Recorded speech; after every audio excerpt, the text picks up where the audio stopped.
Assalamualaikum warahmatullahi wabarakatuh. Alhamdulillah kita ketemu lagi dalam kuliah pengembangan organisasi intervensi, masih dalam bab intervensi human resources. Kali ini kita akan menyambung pembahasan kita sebelumnya, yaitu mengenai pelatihan dan pengembangan. Dan kali ini kita akan lebih fokus kepada program pengembangan karyawan. Dalam bagian ini kita sudah diskusikan kemarin, kita berada di sini ya, di kelompok intervensi human resources interventions yang mengatasi permasalahan sumber daya manusia yang mulai dari rekrutmen sampai terminasi. Dan dalam alur skema strategik HRM ya, kita berada di sini. Topik bahasan kita kali ini ya, training and development. Kita akan masuk ke pembahasannya yang terdiri dari dua bahasan utama, yaitu coaching and mentoring. Namun sebelumnya kita akan melihat skema secara lebih umum terlebih dahulu. Apa sih sebenarnya perbedaan utama antara training and development? Kita kemarin minggu lalu sudah membahas secara lebih mendalam ya, sangat teknis, sangat detail mengenai pelatihan dari A sampai Z-nya. Nah, namun secara umumnya seperti apa sih perbedaannya dengan intervensi yang lain yang sama-sama tujuannya untuk mengembangkan karyawan kita. Nah, kalau dibandingkan antara training and development, pelatihan dan pengembangan, memiliki perbedaan yang cukup besar ya dari sisi aspek-aspek yang kita bandingkan di sini, mulai dari orientasi, fokus, dan juga sasaran. Kalau pelatihan atau training secara orientasi, sifat pelatihan ya, orientasinya adalah menyelesaikan permasalahan yang saat ini dihadapi oleh pemegang jabatan ya, oleh karyawan, menambal gap skill ataupun gap pengetahuan dari karyawan yang untuk menyelesaikan pekerjaan pada saat ini. Sementara untuk development lebih berorientasi jangka panjang, ke depan, jauh ke depan, untuk mempersiapkan karirnya ya, tidak hanya berfokus kepada pekerjaannya saat ini. Nyambung juga dengan aspek yang berikutnya. Kalau training lebih berhubungan dengan pekerjaan ya, pekerjaan itu ya job saat ini, poin kerja yang dia tempati saat ini. Tetapi karir berhubungan dengan pengembangan ke depan ya, jenjang karir ke depan, apa yang akan dicapai oleh seorang karyawan dalam 5 mungkin 10 tahun yang akan datang. Itu orientasinya dari development. Tidak hanya ngomongin apa yang ada saat ini ya dengan pekerjaan, tapi tentang karir berkelanjutan, salah satu ciri karir itu ya. Kemudian dari sisi sasaran ya, sudah kita bahas sebelumnya ya, untuk mengatasi permasalahan yang saat ini, mungkin permasalahan teknis ya, permasalahan pengetahuan, permasalahan alat baru yang saat ini dibutuhkan untuk pekerjaan saat ini, ditambah dengan pelatihan. Tapi untuk development, bahkan mungkin untuk posisi-posisi yang belum ada ya, di masa yang akan datang akan ada kemungkinan perluasan cabang dan seterusnya, belum ada posisinya tetapi sudah dipersiapkan. Nah, itu sasaran dari development ya, posisi untuk jangka waktu yang akan datang ya, jauh orientasinya ke depan dengan karir dan juga posisi yang akan datang. Mungkin dia akan naik jadi manager, jadi supervisor, bahkan mungkin jadi direktur, senior manager. Itu orientasi dalam development. Itu secara umum perbedaan dari kedua bentuk intervensi ini. Nah, kita akan masuk ke dalam pengembangan intervensi pengembangan. Nah, dalam referensi Noe yang kita sudah sempat bagikan ya kemarin, untuk teman-teman yang belum memiliki e-booknya bisa kontak teman kelas lain ya, yang sudah ada, bisa kita jadikan referensi bersama-sama. Nah, dalam fundamental HRM-nya Noe dia mengklasifikasikan ada 4 strategi atau 4 pendekatan untuk mengembangkan karyawan. Ya, kita bahas singkat saja karena kita hanya akan membahas secara detail salah satunya. Karyawan bisa dikembangkan dalam 4 strategi ini. Yang pertama dengan pendidikan formal, ya, disekolahkan, ya, jadi S2, S3 dan seterusnya, ya, ambil short course, dikirim ke luar negeri bahkan untuk pendidikan formal, menambah pengetahuannya, menambah sertifikat, menambah degree-nya, ya. Tapi bisa juga dikembangkan melalui job experience. Nah, ini mungkin kita sudah cukup familiar, ya. Diterapkan job rotation, ya, dia diputar, ditempatkan ke posisi lain. Job enlargement, ditambah tugas-tugas yang lebih sulit dari jabatannya, ya. Atau externship, dia magang ke luar perusahaan, mungkin anak cabangnya atau ya kantor regional lain, itu adalah externship. Kalau internship orang magang gitu, ya, orang luar yang magang. Kalau ini orang dalam magang ke masih dalam organisasi yang sama, hanya mungkin anak cabang atau kantor cabang lain. Nah, kemudian karyawan bisa dikembangkan dengan strategi yang lain, yaitu dengan assessment. Ya, dia di-assess, diukur, dipotret gitu, ya, kemudian di feedback hasil pemotretan profil kompetensi maupun kepribadiannya itu jadikan bahan untuk memberikan feedback bagi departemen SDM mungkin atau mungkin atasannya. Nah, itu adalah pendekatan assessment untuk mengembangkan karyawan.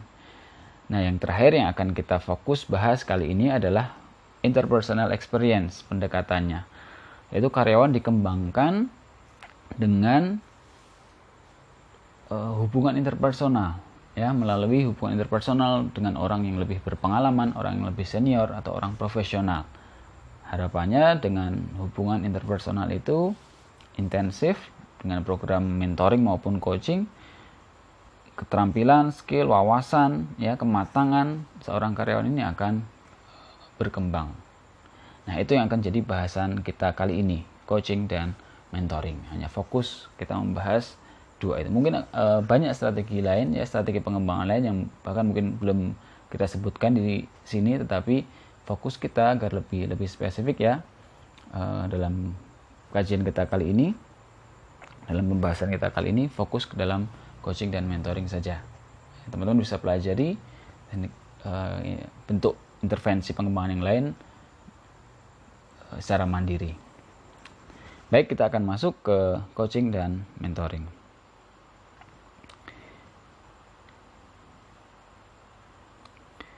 Oke, coaching, ya. Coaching adalah intervensi interpersonal tadi, ya, yang bentuknya adalah sesi-sesi pendampingan, ya,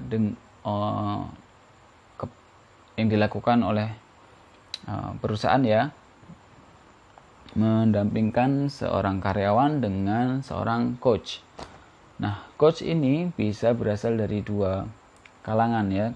Memang dia senior di perusahaan itu yang bisa berupa atasan langsung atau karyawan yang lebih berpengalaman, atau bisa juga berupa seorang coach profesional, professional coach yang bukan bagian dari perusahaan tersebut, ya. Dia pihak ketiga, pihak eksternal yang berperan sebagai konsultan. Tidak harus dalam bidang yang sama, tetapi dia seorang profesional yang mengetahui kaidah-kaidah proses coaching. Ya, ini sudah lazim dilakukan perusahaan-perusahaan kita saat ini. Bahkan sering teman-teman lihat mungkin, ya, certified coach, pelatihan untuk menjadi seorang coach banyak. Mungkin bahkan teman-teman kalian sendiri sudah ada yang mengambil. Nah, ini salah satu bentuk intervensi juga untuk mengembangkan karyawan. Teman-teman bisa mempelajarinya lebih lanjut. Namun sekilas dalam kuliah kali ini kita akan bahas apa sih peran seorang coach dan bagaimana prosesnya. Baik, tadi kita sudah bahas di definisi, ya, teman-teman sudah baca. Peran utamanya adalah meningkatkan performa melalui proses pendampingan tadi, terprogram. Nah, yang menjadi ciri khas dari coaching yang membedakannya nanti dengan mentoring adalah terprogramnya ini. Ya, jadi proses pendampingan yang terprogram, ada jadwalnya, ada step by step-nya, ada schedule-nya. Nah, memang secara umum untuk mengembangkan karyawan, untuk mendevelop tadi, untuk future jobs-nya, untuk future position, untuk pengembangan karirnya. Tetapi coaching juga bisa punya tujuan lain, ya, tujuan yang lebih spesifik, yaitu misalkan untuk ketika performa sedang drop, ada karyawan yang sedang menurun performanya, kita bisa berikan coaching. Selain untuk orientasi ke depan, ya, juga untuk menyelesaikan masalah saat ini juga, ya, sekaligus meningkatkan performanya,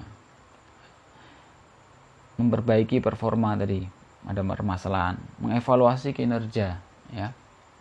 Setelah mendapatkan feedback, KPI, Key Performance Indicator, tidak tercapai misalkan pada seorang karyawan, ya, atasannya akan memberikan intervensi coaching untuk mendevelop dia ke depan, ya.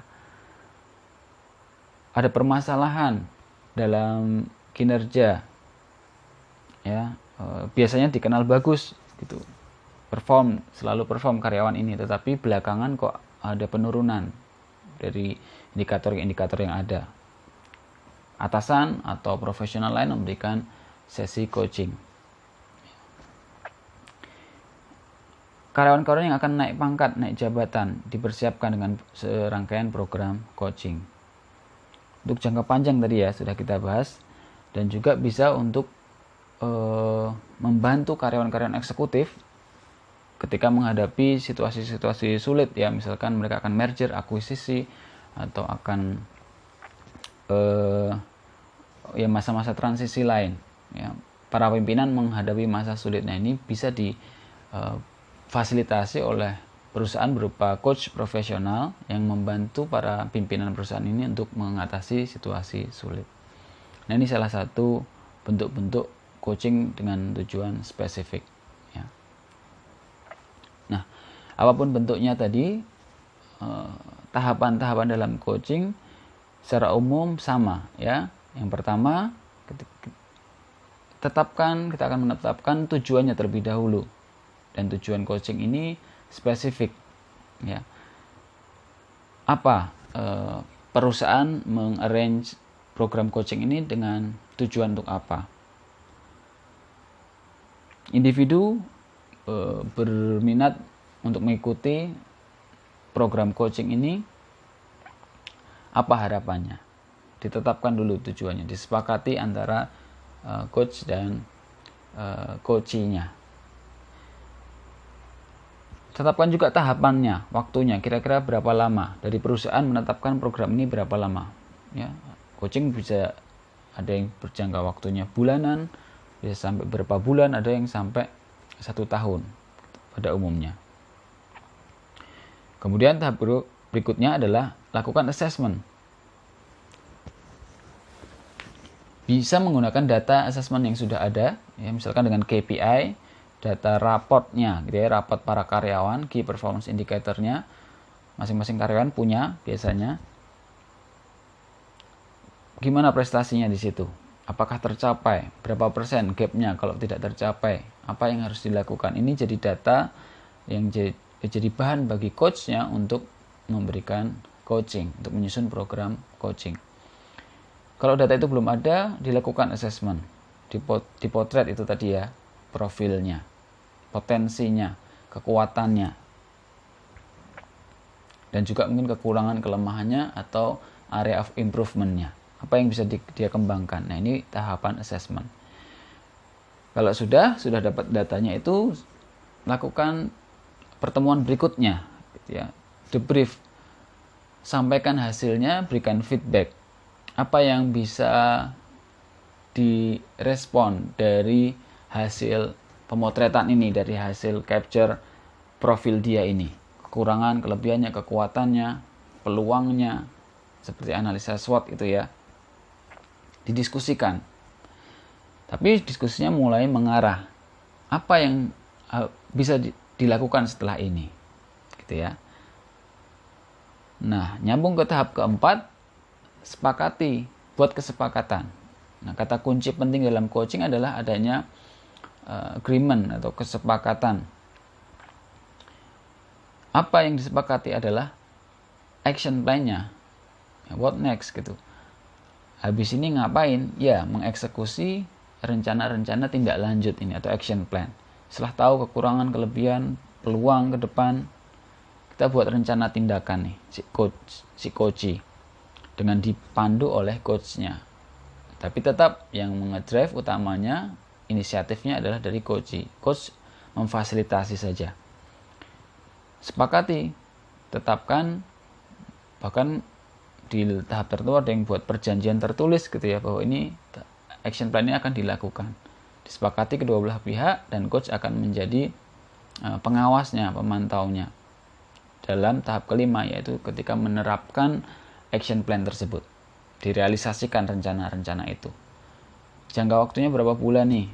Misalkan dalam 1 bulan pertama ada progress report dulu, walaupun mungkin tidak bertemu, laporan secara virtual ya, secara tertulis. Kemudian bulan kedua, bulan ketiga dan seterusnya sesuai dengan rencana tindakan tadi. Nah, kalau sudah, nanti ketemu untuk evaluasi hasilnya. Bagaimana hasil rencana tindakan tadi, action plan-nya, penerapannya, ada kendala, mana yang sudah berhasil, mana yang belum gitu ya, apa permasalahannya, itu dievaluasi. Nah, kalau sudah, apabila masih ada sesi ini, masih berlanjut, mungkin kontraknya dengan konsultan jangka waktu panjang, muter lagi ke tahapan yang pertama ya, coaching lagi. Tujuannya apa berikutnya ini? Tentu saja meningkat gitu ya. Dari tadi tahap pertama, apa yang sudah selesai, mana yang belum, lanjutkan lagi dengan menetapkan tujuan lagi ya, follow up-nya. Begitu seterusnya ya, hingga program coaching dinyatakan berakhir atau selesai. Nah, inilah tahapan-tahapan coaching. Bisa dilakukan tadi oleh atasan misalkan ya, oleh atasan langsung kepada bawahannya, manajer kepada kepala seksi atau supervisor ya, atau bahkan ke stafnya langsung, mengcoach dia yang ada permasalahan atau untuk mendevelop dia nih calon pimpinan penggantinya gitu ya. Atau dilakukan oleh senior lain dalam perusahaan, manajernya karena dia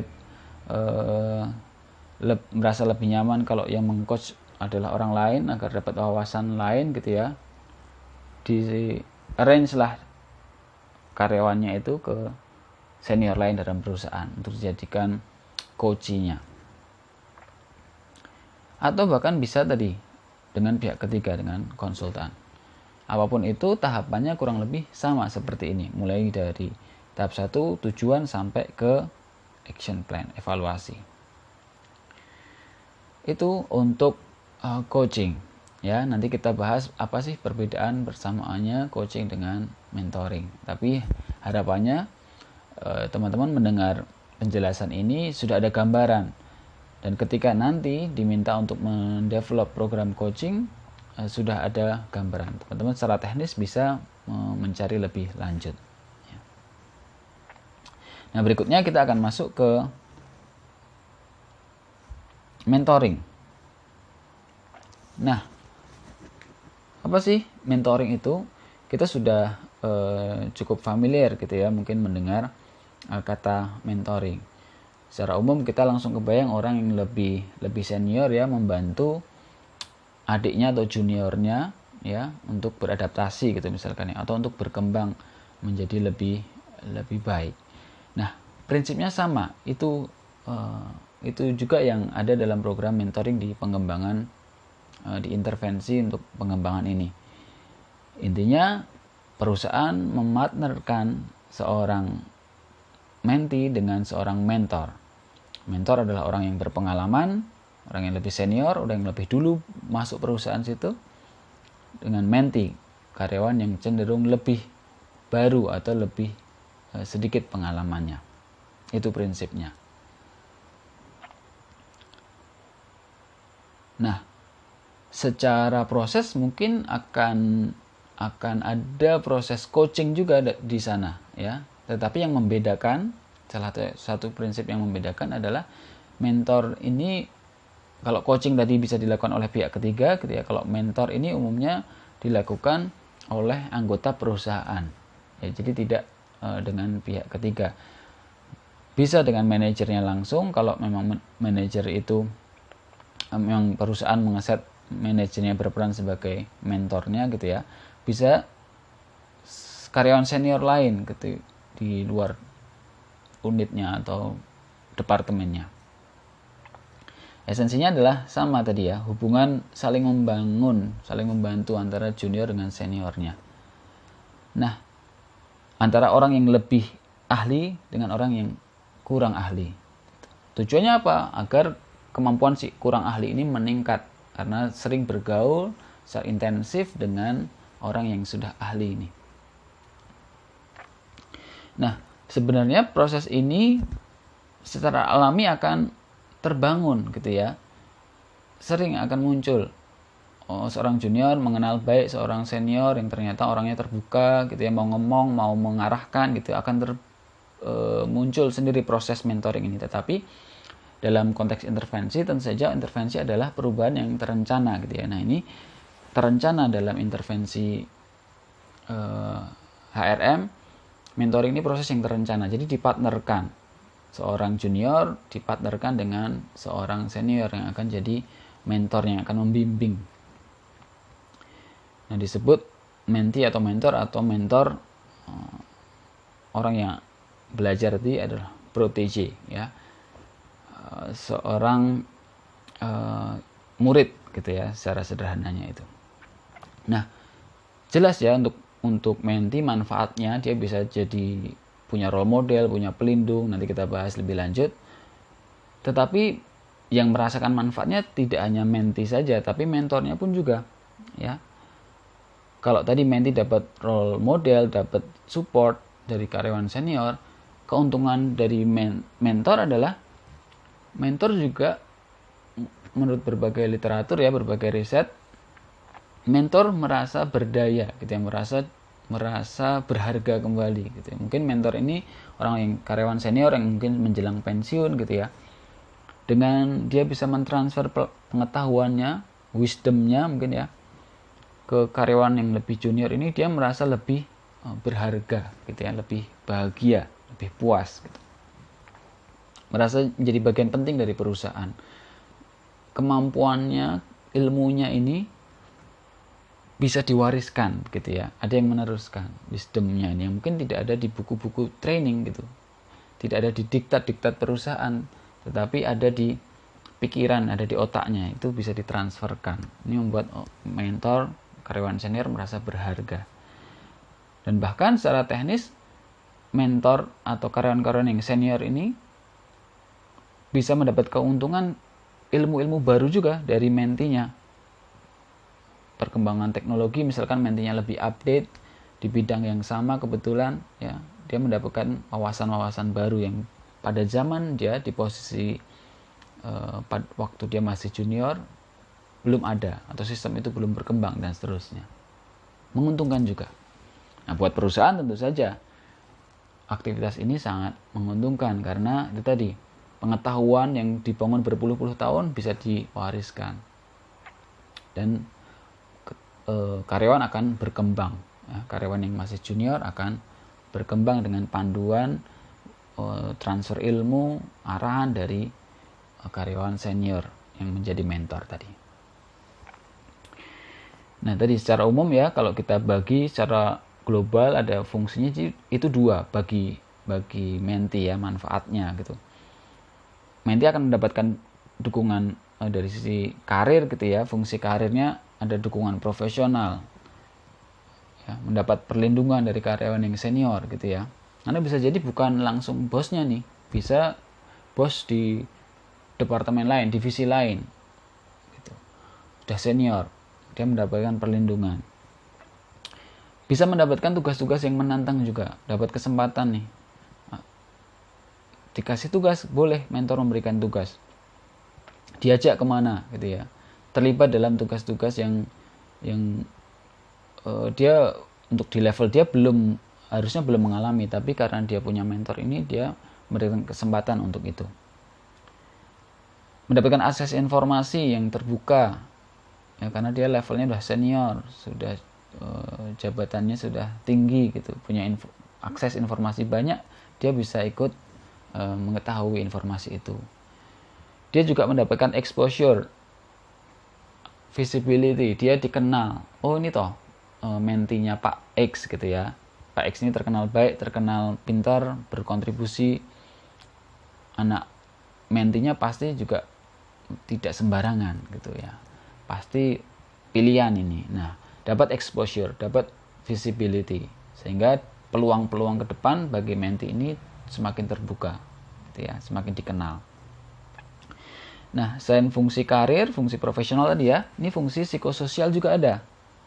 Dia punya role model, oh aku tuh kalau mau berkarir di perusahaan ini jadi seperti dia ini loh idealnya, tahap-tahapannya berarti seperti ini ya, karakterku tuh harus seperti ini, aku bangunnya gitu ya, kebiasaan-kebiasaanku ternyata seperti ini yang positif. Punya role model, punya teman tapi nggak sembarang teman gitu ya, teman yang bisa memberikan input yang membangun, yang berpengalamannya sangat kaya,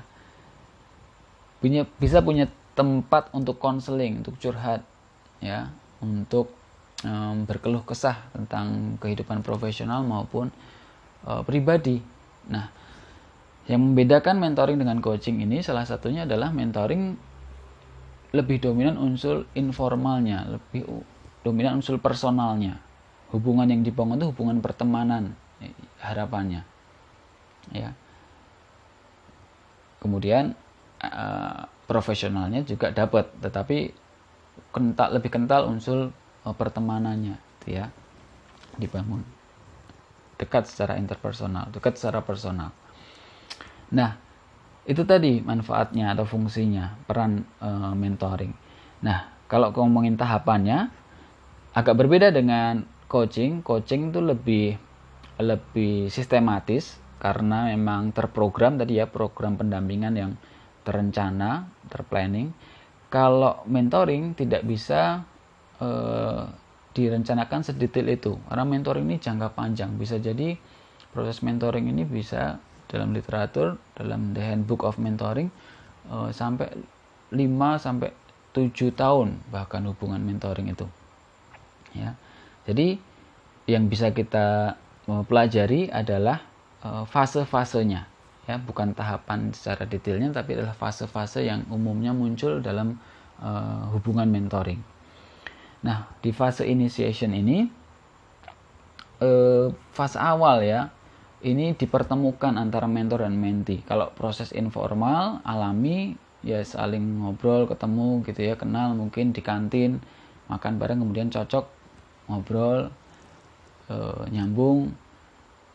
Saya mengajukan diri jadi mentee Bapak, misalkan gitu ya. Saya belajar ya Pak dari Bapak. Itu proses informal. Kalau proses formal, perusahaan akan mengarrange tuh, menjodohkan gitu ya, mempartnerkan sebagai program pengembangan. Nah, ini tahap awalnya saling mengenal dulu nih, saling PDKT gitu ya, saling membangun kepercayaan. Oh, ini kayak apa sih style Bapak ini tuh? Oh, bocah ini kayak apa sih gitu ya, kalau dari sisi bapaknya, dari sisi seniornya.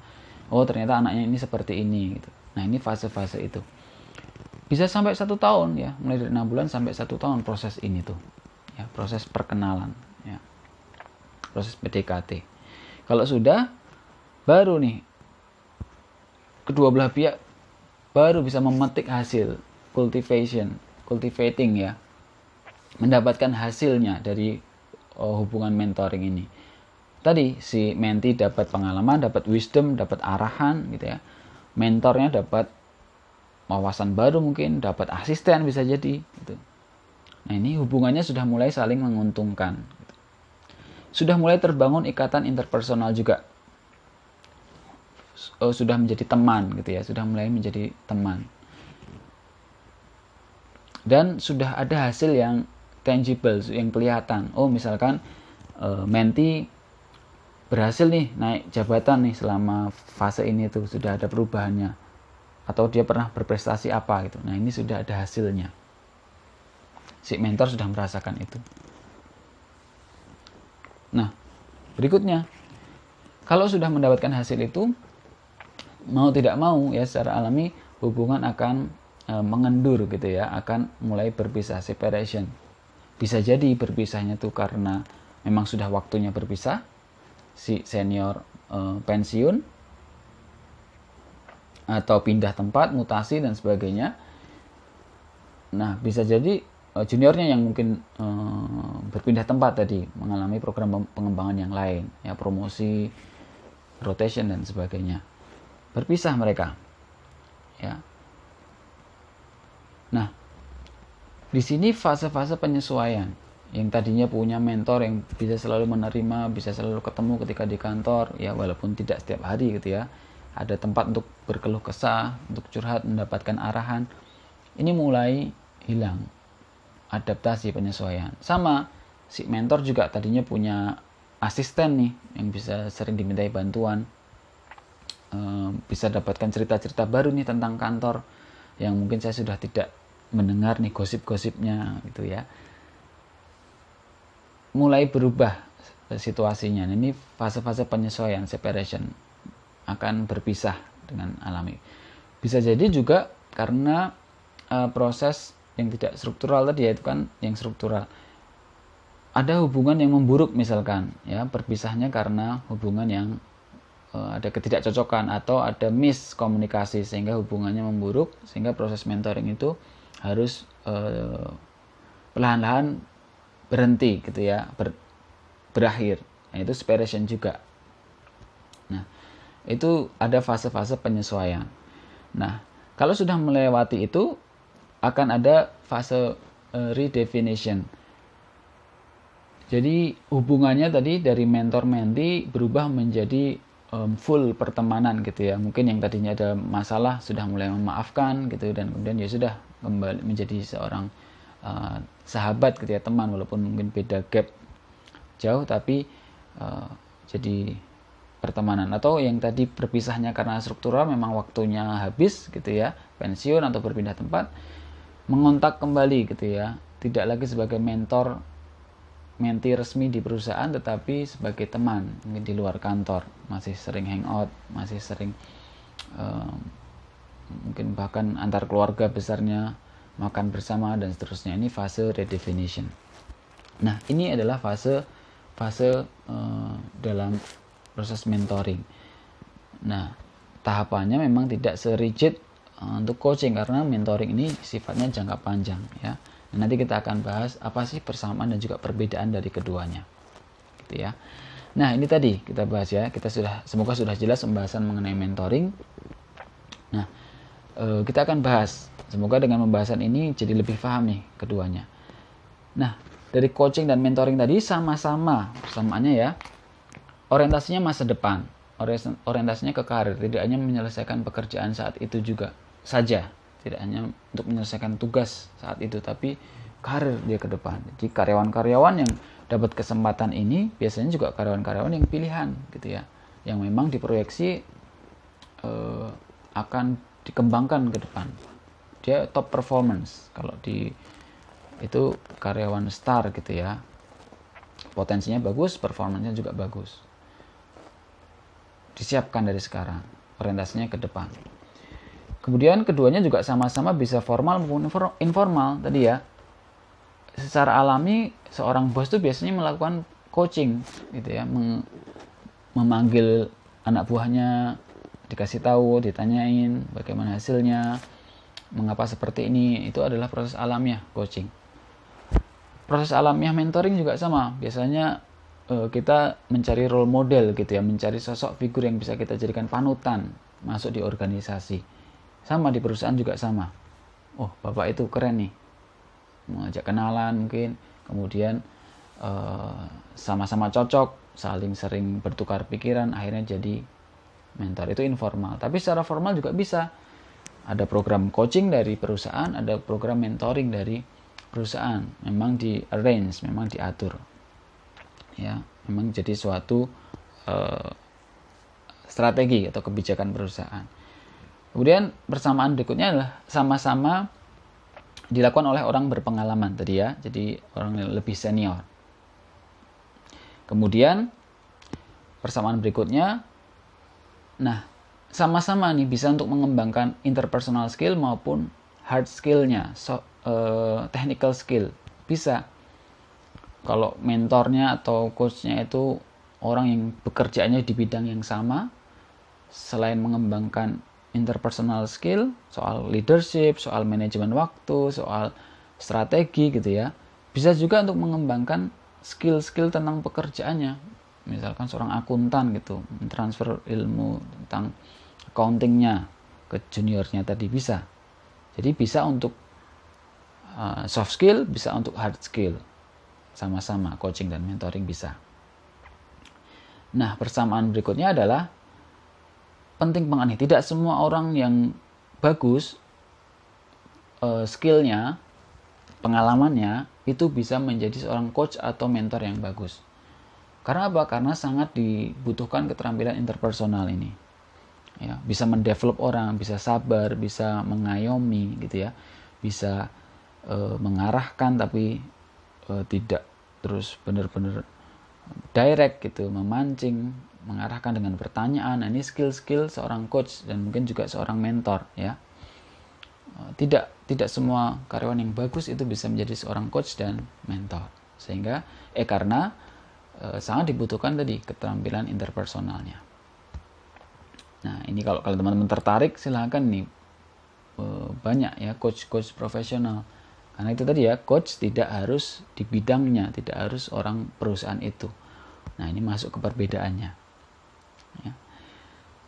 Nah, itu tadi persamaan. Nah, perbedaannya tadi sempat kita singgung. Kalau coaching ya bisa dilakukan oleh senior, bisa dilakukan oleh atasannya, dan bisa dilakukan juga oleh orang profesional di luar organisasi gitu ya, professional coach gitu. Tapi kalau mentoring pada umumnya hanya dilakukan itu tadi oleh orang internal perusahaan gitu. Atasannya atau karyawan senior di unit lain. Kemudian perbedaan berikutnya. Nah, tadi sudah kita bahas ya, nomor 2, tidak harus berpengalaman di bidang yang sama kalau coaching.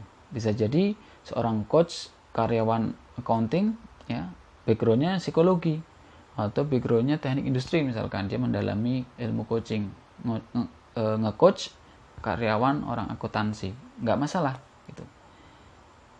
Karena yang dikuasai oleh coach tadi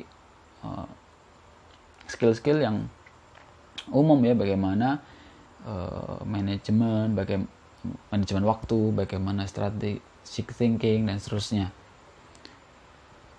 Tidak harus sama. Tapi kalau mentoring umumnya sama, karena itu tadi ada transfer ilmu ya, transfer ilmu yang di bidangnya.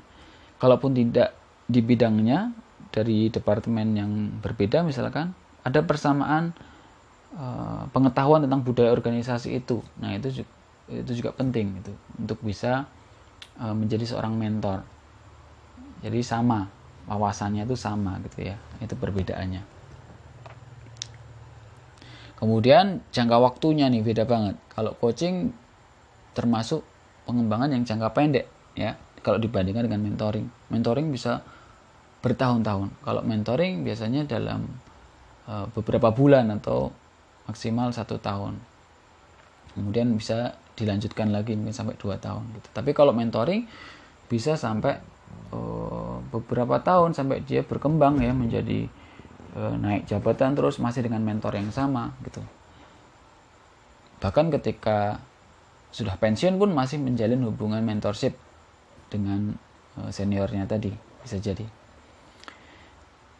Kemudian dari sisi hubungannya lebih profesional kalau coaching tadi ya, tidak mengenal pun bisa gitu ya, seorang profesional coach gitu menjadi seorang coach salah satu karyawan di perusahaan X gitu.